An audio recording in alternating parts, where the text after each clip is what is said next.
Hello বন্ধুরা, সবাই কেমন আছো? দেবরণ ব্লগে সবাইকে স্বাগতম। তো আমি যাচ্ছি এখন রুবি হসপিটালে, কেন ক্যান্সারের ট্রিটমেন্ট করাতে। কারণ ভালো করেই জানো আমার ক্যান্সার আছে, প্রায় 1 বছর ধরে হয়ে গেল। তো এখন যাচ্ছি রুবি হসপিটালে, যাত্রী সাথী বুক করে দিয়েছি, রেডিয়েশন নিতে যাচ্ছি। কারণ আমার কেমো হয়েছিল, প্রায় 6টা কেমো হয়েছিল 6 মাস ধরে। তো তখন হসপিটালে ভর্তি ছিলাম, তখন তোমাদেরকে ব্লগটা শেয়ার করা হয়নি। তো এখন আমি যাচ্ছি, যাত্রী সাথী বুক করেছি, গাড়ি চলে এসছে। তো আমি একাই যাচ্ছি, কারণ আমার মা বাবা থাকে আমার শান্তিপুরের বাড়িতে, আমি থাকি কলকাতায়।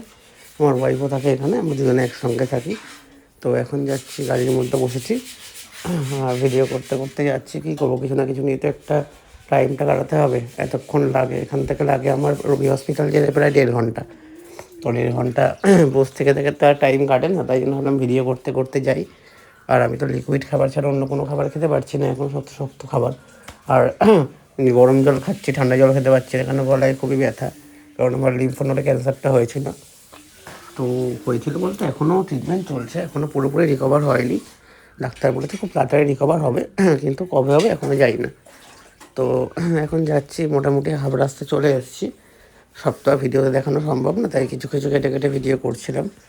তো ভাবলাম তোমার সঙ্গে ব্লগিং শেয়ার করি, কারণ আমার তো বাড়িতে তো কোনো কাজ নেই, এটাই একটা কাজ। তো সবার সামনে আমার জিনিসটাকে তুলে ধরেছি, ও অনেকে কী বলবে না বলবে তা তো যাই না। এই যে রুবি হসপিটাল ঢুকে পড়েছি, এই যে রুবি হসপিটালে চলে এসেছি। এর ভিতরটা ক্যামেরা ফ্যামেরা কিছু করতে পারবো না, করা উচিতও নয়। তো তার জন্য এখান থেকে এইটুকু ভিডিও করলাম। তো আবার দেখা হবে তোমাদের সঙ্গে রেডিয়েশন দেওয়ার পরে। এই এখন বেরিয়ে চলে এসেছি সকাল সকাল। আমরা বেরিয়েছি ধরো এই সকাল 6টার দিকে, ব্যাক করছি ধরো এই 8টার দিকে, ঠিক আছে। কারণ আমাকে আবার খাবার দাবারও খেতে হবে, খালি পেটে বেশিক্ষণ থাকা যাবে না। তো শরীরটা খারাপ লাগছিলো, খুব দুর্বল লাগছিলো, তবুও ভিডিওটা করছিলাম, কী করবো বলো। তো ভিডিও করতে করতে ভাবলাম তোমাদের সঙ্গে একটা জিনিস শেয়ার করবো, যেটা হচ্ছে এই গাড়িতে যাই আমি, এই গাড়ি প্রায় অনেক দিন ধরেই দাদা আমাকে নিয়ে যায়, 1 মাসের কাছাকাছি। তো এই বাড়ি চলে এসেছি, বাড়ি চলে এসে এখন খাবো হচ্ছে ইনসিওর আর দুধ। কারণ এখন ওই লিকুইড খাবার ছাড়া অন্য কোনো খাবার খেতে পারবো না। গলায় দিয়েছে তো রেডিয়েশনটা, আর রেডিয়েশন দিলে সেই জায়গাটা পুরো কালো ব্ল্যাক স্পট পড়ে যায়, গলার ভেতরে অনেক জ্বালা পোড়া হয়।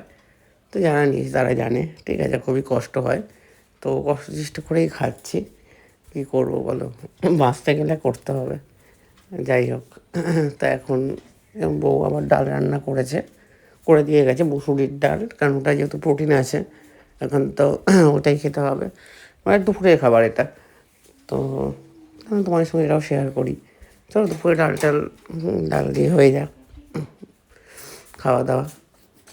তারপরে আবার গরম জল বসাচ্ছিলাম, কেমন এমনি এমনি তো খেতে পারবো না, গরম জলের সঙ্গে জানো। আবার সব গরম জল দিয়ে লবণ দিয়ে গার্গেল করতে হবে, নাহলে গলায় ব্যথাও সারবে না, সব দিকে সমস্যা। তো চলো গরম জলটা বসিয়ে নিই এখন। এখন গরম জল বসাচ্ছিলাম। এখন গ্যাসটা পরিষ্কার করার সময় হয়ে ওঠে না, আর আমি একা করতে পারি না এখন, শরীরটা ভালোই খারাপ হয়ে গেছে। তার না বিকেল হয়ে গেছে এখন, বিকেল করেই সন্ধ্যা হয়ে যেতে গেলো। তো কারণ ঘরটা ঝাঁট দিয়ে নিই, কারণ ওয়াইফ একটু পরে চলে আসবে, তখন আবার ঝাঁট দেওয়া হবে না। আর আমার তখন ওই বলবে আমি করছি চলো, ও কাজ বাজ করে আসে সারাদিনে, কাজ থেকেই আসছে, ওকে দিয়ে আর কাজ বাজ করাবো না, আমি একাই খাটি করি। যাই হোক, তবু এই শরীর নিয়ে টুকটুক করে করছিলাম। এই এখন ঝাড় দিচ্ছি ঘর, যা ময়লা আছে সব বার করি এক এক করে, এই তো কাজ। আর সারাদিন তো ঘরে বসেই থাকি ধরো, আর তো কোনো কাজ নেই। তো বন্ধুরা, তোমরা সবাই কেমন আছো অবশ্যই কমেন্ট করে জানাও, আর কে কোথা থেকে ভিডিওগুলো দেখছো। আর আমার মুখটা এখন কী হয়ে গেছে, আগে কীরকম ছিল তোমরা হয়তো আমার পুরোনো 2-1টা ভিডিও দেখলে বুঝতে পারবে যে কেমন ছিল আমার মুখটার, এখন কীরকম হয়ে গেছে। যাই হোক, এই বিকেলের ইয়েটা আমার খুব ভালো লাগে, ওয়েদারটা। আর এখন তো ঝড় বৃষ্টি প্রায় হচ্ছে, আর আমার জীবনটুকু ঝড় বয়ে যাচ্ছে, এর কাছে আর এই ঝড় কিছুই না। তো যাই হোক, এখন বিকাল গড়িয়ে সন্ধে হতে গেল, আমি এখন হরলিক্স করবো। তো বউ দেখি ডিউটি থেকে চলে এসছে, চলে এসে আমার দিকে রাগি চোখে তাকিয়ে আছে, কারণ কি একটা আনতে বলেছিল, আমি আনতে ভুলে গেছিলাম, তার জন্য। যাই হোক, এখন আমি বসে আছি, বসে বসে দেখছি, দেখা ছাড়া আমার কোনো উপায় নেই এখন, কেন ওকে বেশি বলতে গেলে আবার বক বক করবে। যাই হোক, ও এখন বললো আমি হরলিক্সটা ভুলে দিচ্ছি, তোমার করতে হবে না। দেখলাম ও নিজের থেকে হরলিক্স দুধ সব কিছু বার করে হরলিক্স গুলতে গেলো। আমি বললাম থাক আমি এখন খাবো না দুধ দিয়ে, তুমি জল দিয়ে করে দাও। ও তাই প্লেন জল দিয়ে করে দিচ্ছ, বললো এখন হরলিক্স খাও, রাত্রে এনশিওর খাবে। দিয়ে রাত্রিবেলাও আবার এনশিওর গুলে দেবে। আমি ঠিক আছে তুমি তাহলে এখন হরলিক্সটা করে দাও। তো হরলিক্সটা করে দিলে আমি এখন হরলিক্সটা খেয়ে নিচ্ছি ভদ্র ছেলের মতো চুপচাপ, কারণ না খেলে আবার মুখ করবে। আর সত্যি কথা বলতে যারা রেডিয়েশন নেয় তারা জানে যে খেতেও কতটা কষ্ট হয়, আর আমার ততটাই কষ্ট হচ্ছিলো। কিন্তু কি করব বলো, খেতে তো হবেই, না খেতে পারলে শরীরে জোর পাবো না, জোর না পেলে তো বাঁচবো না। যাই হোক, উপরওয়ালা আছে, সব ঠিক করে দেবে, এই ভরসা নিয়েই চলি। আর আমার ফেসবুক পেজটা ফলো করে দিও, নাম আছে দেবারুণ ব্লগ। ওখানে আমি কমেডি ভিডিও ছাড়ি, ব্লগিং ভিডিও ছাড়ি না।